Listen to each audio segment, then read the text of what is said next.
सभी को नमस्कार। आपका स्वागत है हमारे चैनल रिसेंट इन्फो पर।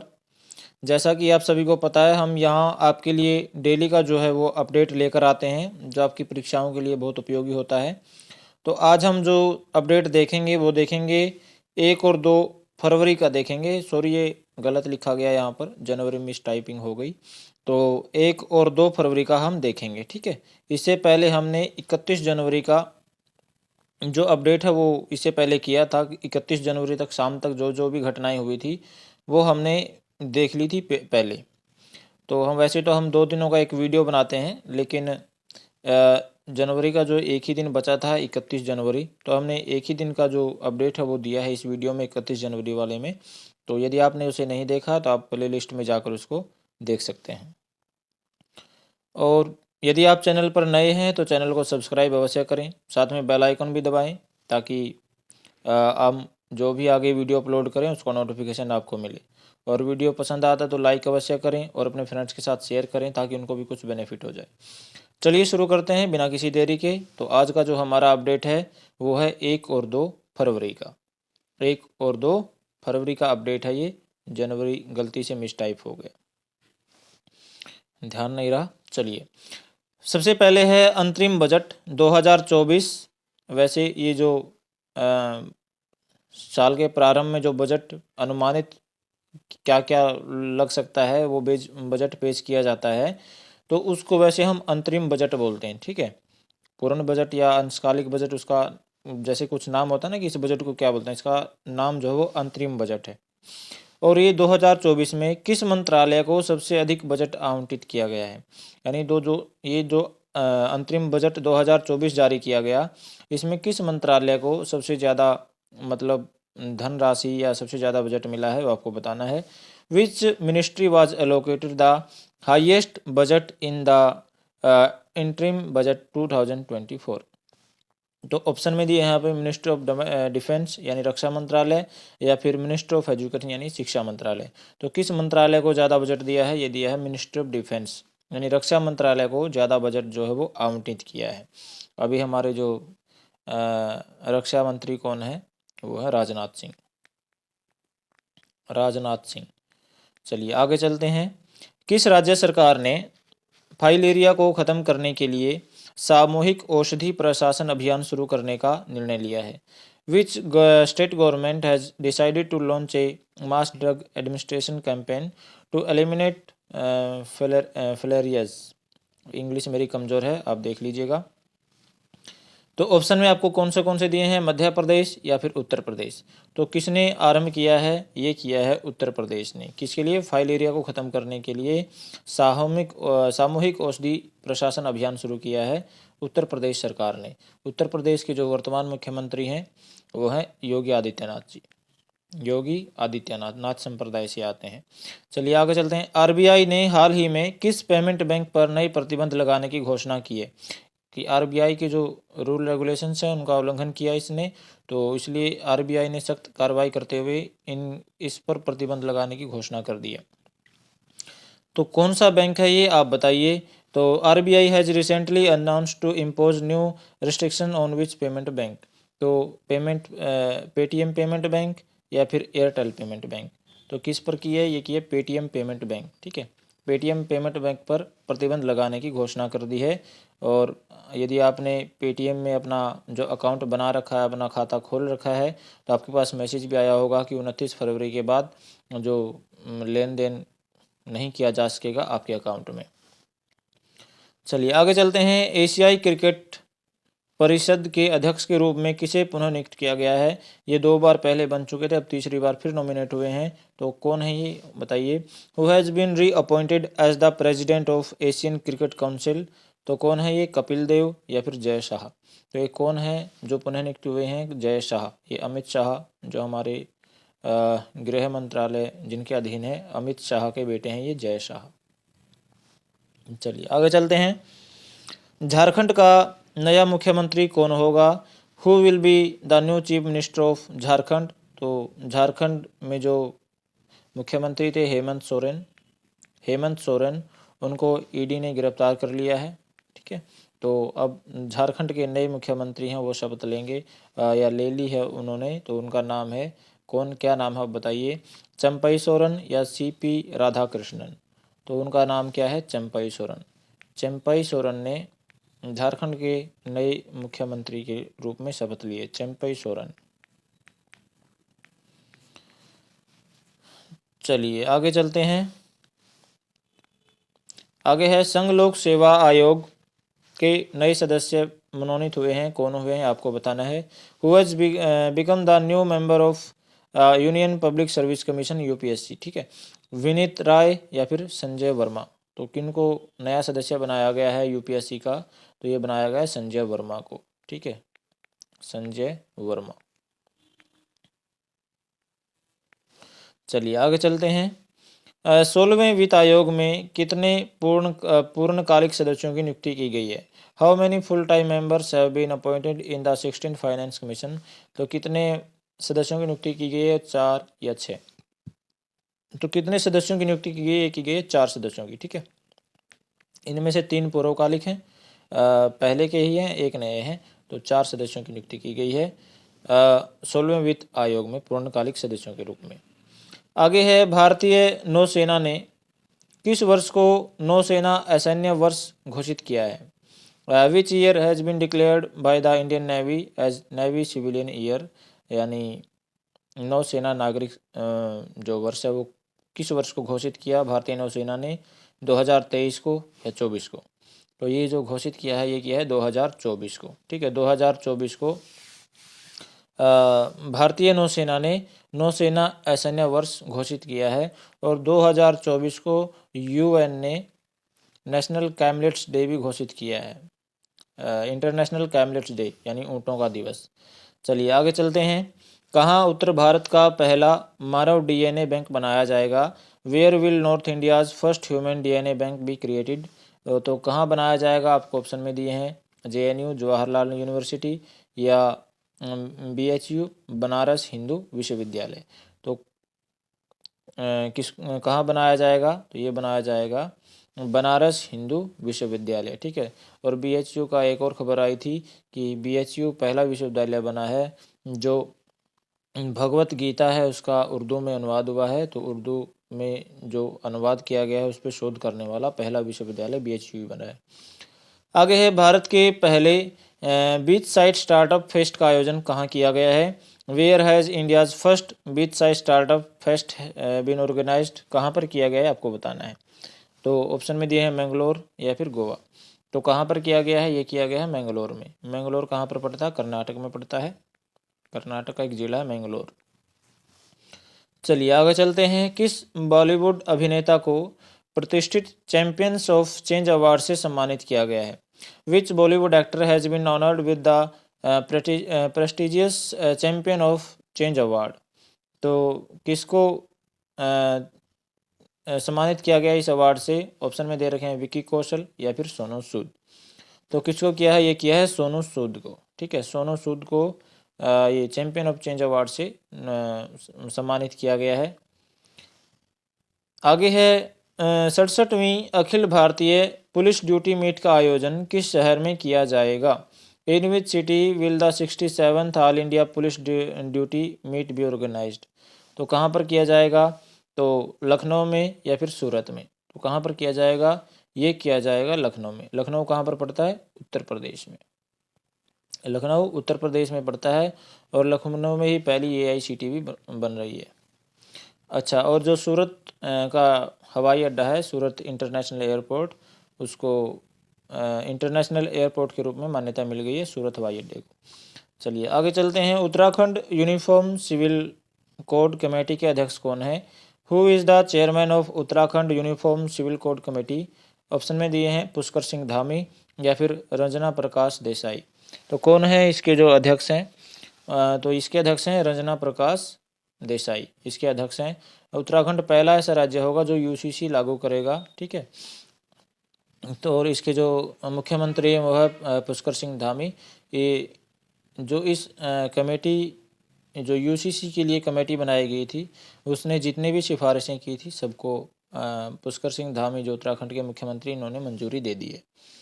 आगे है, केंद्र सरकार ने लखपति दीदी योजना के लक्ष्य को बढ़ाकर कितना कर दिया है?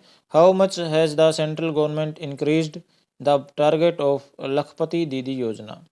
तो कितना कर दिया है? 3 करोड़ या फिर 5 करोड़? तो ये कर दिया है 3 करोड़। ठीक है, 3 करोड़ कर दिया है लक्ष्य को बढ़ाकर, लखपति दीदी योजना के लक्ष्य को। आगे है, 2024 में 5 नई रामसर साइटें जोड़ने के बाद भारत में कितनी रामसर साइटें हो गई हैं, ये आपको बताना है। How many Ramsar sites are there in India after adding 5 new Ramsar sites in 2024? तो ऑप्शन में दिए हैं आपको 83 या फिर 80। तो 83 हो गई हैं या फिर 80 हो गई हैं, तो कितनी हो गई हैं?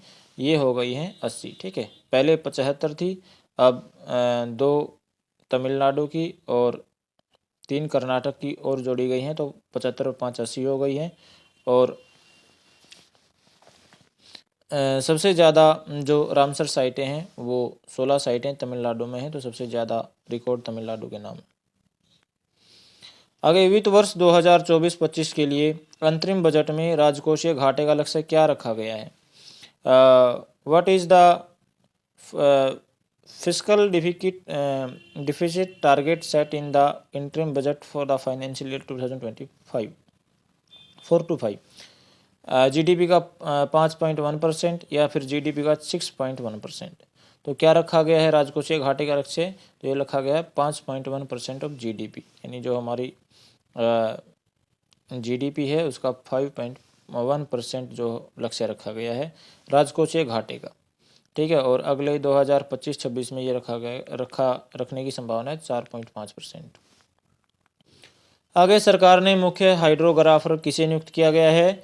Who has been appointed chief hydrographer by the government? तो किसको नियुक्त किया गया है? लोचन सिंह पठानिया या फिर मृदुल खेड़ा?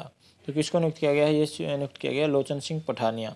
इनको मुख्य हाइड्रोग्राफर नियुक्त किया सरकार ने। चलिए आगे चलते हैं। चेन्नई में खेलो इंडिया यूथ गेम्स 2023 में किस राज्य ने पदक तालिका में शीर्ष स्थान हासिल किया, यानी फर्स्ट नंबर पर कौन सा राज्य है आपको बताना है। Which state topped the medal tally at the Khelo India youth games 2023 इन चेन्नई? तो कौन सा राज्य रहा शीर्ष पर, तमिलनाडु या फिर महाराष्ट्र? तो कौन सा राज्य रहा? ये रहा महाराष्ट्र। ठीक है, महाराष्ट्र ने टॉप किया है किसमें? जो खेलो इंडिया यूथ गेम्स 2023 हुए चेन्नई में। आगे है, काहिरा में ISSF शूटिंग विश्व कप 2024 में किस जोड़ी ने भारत का पहला स्वर्ण पदक जीता? विच पेयर वोन India's first gold medal at the ISSF shooting world cup 2024 in Cairo? तो ऑप्शन में दिए हैं रिंदम सांगवान और उज्ज्वल मलिक या फिर रंजन सोधी एंड गगन नारंग? तो किसने जीते हैं? ये जीते हैं रिंदम सांगवान और उज्ज्वल मलिक। इन दोनों की जो युगल जोड़ी है, इन्होंने भारत का पहला स्वर्ण पदक जीत लिया। आगे है, किसने परसिवरेंस रोवर से ग्राउंड पेनिंग रडार अवलोकन के माध्यम से मंगल ग्रह पर प्राचीन झील तलछट के अस्तित्व की पुष्टि की है? कि भाई जो इन्होंने ये भेजा है, क्या नाम है इसका? परसिवरेंट, ये इंग्लिश शब्द ही है। परसिवरेंट रोवर ने ग्राउंड पेनिट्रेटिंग रडार, ठीक है, इसने कुछ देखा तो इसने घोषणा की या इसके आधार पर उन्होंने पुष्टि की कि भाई मंगल ग्रह पर एक प्राचीन झील मौजूद है, यानी उसका नाम क्या है? तलछट। तो ये किसने किया है? Which rover has confirmed the existence of ancient lake sediments on Mars through ground penetrating radar observations? तो इसरो ने किया है या फिर नासा ने किया है? तो ये किया है नासा ने। ठीक है, नासा ने ये पुष्टि की है कि मंगल ग्रह पर एक झील है, प्राचीन झील। आगे है, ट्रांस फैटी को खत्म करने के प्रयास के लिए WHO ने कितने देशों को सम्मानित किया है? How many countries have been honoured by WHO for their effort to eliminate trans fats? तो कितने देशों को सम्मानित किया गया है? 5 देशों को या फिर 6 देशों को? तो ये सम्मानित किया गया है 5 देशों को। किसके लिए? ट्रांस फैटी को खत्म करने का प्रयास करने के लिए। किसने किया है? WHO ने। आगे, लघु बाण जाति द्रव्य क्रय योजना किस राज्य में शुरू की गई है? In which state has the Laghu Ban cost liquid purchase scheme been started? तो किस राज्य में शुरू की गई है? असम में या फिर उड़ीसा में? तो ये शुरू की गई है उड़ीसा में। ठीक है, उड़ीसा के जो मुख्यमंत्री हैं नवीन पटनायक हैं और सादगी भरे व्यक्ति कहलाते हैं। आगे है उत्तर प्रदेश सरकार कहाँ पहली जल मेट्रो सेवा शुरू करेगी? Where will the Uttar Pradesh government start the first water metro service? जल मेट्रो सेवा कहाँ पर शुरू करेगी? अयोध्या में या फिर लखनऊ में? ये कहाँ पर शुरू करेगी? ये शुरू करेगी अयोध्या में। अयोध्या में राम मंदिर बन रहा है तो उसको ध्यान में रखते हुए लगभग सारी फैसिलिटी वहाँ देने की कोशिश की जा रही है। चलिए आगे चलते हैं। भारत ऊर्जा सप्ताह 2024 कहाँ शुरू होगा? Where will India energy week 2024 start? कहाँ होगा? गुजरात में या फिर गोवा में? तो ये कहाँ पर होगा? ये होगा गोवा में। ठीक है, गोवा में ये भारत ऊर्जा सप्ताह 2024 शुरू होगा। आगे किसे ट्राई के अध्यक्ष के रूप में नियुक्त किया गया है? Who has been appointed as the chairman of TRAI? तो मनीष शर्मा या फिर अनिल लाहौटी। तो किसको नियुक्त किया है? ये किया गया अनिल लाहौटी को। ठीक है, अनिल लाहौटी को ट्राई के अध्यक्ष के रूप में नियुक्त किया गया है। आपकी नियुक्तियों से भी प्रश्न पूछे जाते हैं। आगे है भारत की पहली मौखिक गर्भ निरोधक गोली बनाने वाले व्यक्ति का निधन हुआ, उनका नाम क्या है? ये आपको बताना है। The person who created India's first oral contraceptive pill has passed away, what is his name? तो उसका नाम क्या है? तो ये महिला थी तो हिज की जगह हर आना चाहिए। What is her name? तो उसका नाम क्या है आपको बताना है। तो पहले गर्भ निरोधक गोली कौन सी थी? सहेली जिसको खाने से गर्भ नहीं ठहरता। ठीक है, तो सहेली ये जो गोली बनाई थी तो उनका निधन हो गया। किसने बनाई थी आपको उनका नाम बताना है। तो ऑप्शन में है निशिता सिंह सिन्हा या फिर नित्या आनंद। तो कौन है? नित्या आनंद का निधन हो गया। उन्होंने पहली गर्भ निरोधक गोली बनाई थी मौखिक मतलब जिसको हम मुख से खाते हैं, नहीं तो पहले क्या इंजेक्शन लगाए जाते थे गर्भवती जो नहीं होना चाहती है तो उनको। किस संगठन ने बिजली 2024 रिपोर्ट जारी की है? Which organisation has released the electricity 2024 report? तो किस संगठन ने जारी की है? इंटरनेशनल एनर्जी एजेंसी या फिर एनटीपीसी? तो किसने जारी की है? ये इंटरनेशनल एनर्जी एजेंसी, इसने बिजली 2024 रिपोर्ट जारी की है। आगे है केंद्र सरकार ने फ़ोन के पार्ट्स पर आयात शुल्क 15% से घटाकर कितने प्रतिशत कर दिया है? The central government has recently reduced the import duty on phone parts from 15% to what percentage? तो कितने परसेंट कर दिया है आप बताइए? 12% कर दिया या 10%? तो कितने परसेंट कर दिया है? 10%। ठीक है, पहले 15% था, अब सरकार ने जो है 10% कर दिया है। आगे है किसने भारतीय जनसंचार संस्थान को डीम्ड विश्वविद्यालय घोषित किया है? Who has declared Indian institute of mass communication as a deemed university? किसको घोषित किया है? मिनिस्ट्री ऑफ एजुकेशन या मिनिस्ट्री ऑफ होम अफेयर्स? या शिक्षा मंत्रालय ने या फिर गृह मंत्रालय ने? तो किसने किया है? ये किया है शिक्षा मंत्रालय ने। शिक्षा मंत्रालय ने भारतीय जनसंचार संस्थान जो है इसको एक डीम्ड विश्वविद्यालय घोषित कर दिया। आगे है किस वरिष्ठ आईपीएस अधिकारी को उत्तर प्रदेश राज्य का नया कार्यवाहक डीजीपी नियुक्त किया गया है? Which senior IPS officer has been appointed as the new acting DGP of Uttar Pradesh state? तो किसको नियुक्त किया गया है? सुशील सिंह को या फिर प्रशांत कुमार को? तो ये नियुक्त किया गया है प्रशांत कुमार। ठीक है, प्रशांत कुमार को उत्तर प्रदेश का नया कार्यवाहक डीजीपी नियुक्त किया गया, प्रशांत कुमार। चलिए आगे चलते हैं। ISSF विश्व कप 2024 में किसने पुरुषों की एयर राइफल स्पर्धा में गोल्ड मेडल जीता है? Who has won the gold medal in the men's air rifle event at the ISSF world cup 2024? तो किसने जीता है? राजेंद्र सिंह झांझड़िया या फिर दिव्यांश सिंह पंवार? तो किसने जीता है? ये जीता है दिव्यांश सिंह पंवार ने। ठीक है, दिव्यांश सिंह पंवार जो है इसने राइफल स्पर्धा में गोल्ड मेडल जीता है। आगे है खेलो इंडिया शीतकालीन खेल 2024 का शुभंकर शी है। ठीक है, ये तो ऑप्शन में ही दे दिया। The mascot of Khelo India winter games 2024 is she. ठीक है, मिंग नहीं, शी। आगे है भारतीय वायुसेना मेगा अभ्यास वायु शक्ति 2024 किस तारीख को आयोजित करेगी? भारतीय वायुसेना एक मेगा वायु अभ्यास आरंभ करने जा रही है, उसका नाम है वायु शक्ति 2024। तो किस दिन ये शुरू करेगी, किस दिन आयोजित करेगी, आपको बताना है। On which date will the Indian air force conduct mega exercise Vayu Shakti 2024? 15 फरवरी को या फिर 17 फरवरी को? तो किस दिन ये आयोजित करेगी? ये करेगी 17 फरवरी को। 17 फरवरी को वायु शक्ति 2024 एक मेगा अभ्यास आयोजित करेगी भारतीय वायुसेना।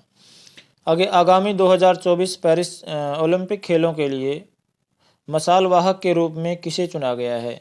Who has been selected as the spice bearer for the upcoming 2024 Paris Olympic games? तो किसको चुना गया है? अभिनव बिंद्रा को या पीवी सिंधु को? तो किसको चुना गया है? ये चुना गया है अभिनव बिंद्रा को। अभिनव बिंद्रा को मसाल वाहक के रूप में चुना गया है। आगे है, अभिनव बिंद्रा का संबंध किस खेल से? आप कमेंट में बताइए। आगे है, जुलाई 2024 में आईसीसी एजीएम की मेज़बानी कौन सा देश करेगा? Which country will host the ICC AGM in July 2024? तो कौन सा देश करेगा, या बताइए, भारत या फिर श्रीलंका? तो कौन सा देश करेगा? ये करेगा श्रीलंका। ठीक है, श्रीलंका ये जुलाई 2024 में आईसीसी एजीएम की कंडक्ट करवाएगा। दुनिया का सबसे टिकाऊ एल्यूमिनियम उत्पाद का स्थान किसे प्राप्त हुआ है? Who has been ranked as the world's most sustainable aluminium producer? Vedanta aluminium या फिर टाटा स्टील? तो किसको मिला है? ये मिला है वेदांता एल्यूमिनियम को। ठीक है, ये यानी इनका जो एल्यूमिनियम है वो सबसे टिकाऊ है। इनको दुनिया का सबसे टिकाऊ एल्यूमिनियम का जो स्थान है वो दिया गया है। आगे है, आईसीसी ने किसे वर्ष 2023 का आईसीसी अंपायर घोषित किया है? Who has been declared by ICC as the ICC umpire of the year 2023? तो किसको घोषित किया गया है? बिली बाउडेन या फिर रिचर्ड इलिंगवर्थ? तो किसको किया गया है? ये किया है रिचर्ड इलिंगवर्थ को। रिचर्ड इलिंगवर्थ को आईसीसी ने 2023 का आईसीसी अंपायर घोषित किया है। अंपायर ऑफ द ईयर कह सकते हैं आप। ठीक है, तो 2023 का जो ICC umpire of the year बनाया है वो रिचर्ड इलिंगवर्थ को बनाया है। आगे है, एक पुस्तक आई है, उस पुस्तक का नाम है Kashmir travels in paradise on earth. ये पुस्तक का नाम है और इसके जो लेखक हैं वो रोमेश भट्टाचार्य जी हैं। ठीक है, ये भी आप ध्यान रखिएगा, पुस्तक भी पूछी जाती है भाई ये पुस्तक के लेखक कौन है। आगे है, विश्व अंतर्धार्मिक सद्भावना सप्ताह मनाया जाएगा कब से कब तक? 1 से 7 फरवरी। ठीक है, ये अभी चल रहा है। तो विश्व अंतर्धार्मिक सद्भावना सप्ताह 1 से 7 फरवरी तक मनाया जा रहा है। आगे है, आज हम जो करंट अफेयर कर रहे हैं या अपडेट जो देख रहे हैं वो हम 1 फरवरी और 2 फरवरी का देख रहे हैं। तो 1 फरवरी और 2 फरवरी को कुछ दिन मनाया जाता है। कौन से दिन मनाए जाते हैं वो देखते हैं। तो जो 1 फरवरी को है वो भारतीय तटरक्षक दिवस मनाया जाता है। ठीक है, इंडियन कोस्ट गार्ड डे, और ये अपना 48वां स्थापना दिवस मना रहे हैं। आगे है, और 2 फरवरी को जो विश्व आर्द्रभूमि दिवस मनाया जाता है, वर्ल्ड वेटलैंड्स डे, ये 2 फरवरी को मनाया जाता है। ठीक है, तो भारत में कुल 80 स्थलों को चिन्हित किया गया है आर्द्रभूमि दिवस के रूप में। 80 जो स्थल हैं उनको चिन्हित किया गया है। पहले 75 थे, 5 नए जोड़े गए, तो कुल रामसर परिसर में 80 जो स्थान हैं उनको ऐड कर लिया गया है, और उसी के आधार पर ये विश्व आर्द्रभूमि दिवस मनाया जाता है। और 2 फरवरी को एक और दिन मनाया जाता है, रूमेटॉइड गठिया जागरूकता दिवस, रूमेटॉइड आर्थराइटिस अवेयरनेस डे। ये भी 2 फरवरी को ही मनाया जाता है। तो आज के वीडियो में इतना ही। मुझे आशा है कि आपको हमारे जो वीडियो है पसंद आया होगा। हमारे द्वारा दी गई जानकारी आपके लिए हेल्पफुल रहेगी, आपकी परीक्षाओं में आपके अंक बढ़ाने में सहायक होगी, ऐसा हमारा विश्वास है। तो जाने से पहले चैनल को लाइक करें, वीडियो को लाइक करें और शेयर अवश्य करें अपने फ्रेंड्स के साथ, ताकि उनको भी कोई लाभ हो। और यदि आप चैनल पर नए हैं या पुराने ही हैं और आपने सब्सक्राइब नहीं किया है तो सब्सक्राइब करें, साथ में ये घंटी जो ज़रूर दबा दें, ताकि हम आगे जो भी वीडियो अपलोड करें उसका नोटिफिकेशन आपको मिले और आप अपडेटेड रहें अपने परीक्षा से संबंधित प्रश्नों के लिए। जो आपका जो परीक्षाओं में डेली अपडेट से प्रश्न आता है वो हम पूरी कोशिश करते हैं कि वो एक भी प्रश्न हमसे न छूटे। तो चलिए आज का जो वीडियो है इतना ही। मिलते हैं अगले वीडियो में। थैंक यू, धन्यवाद।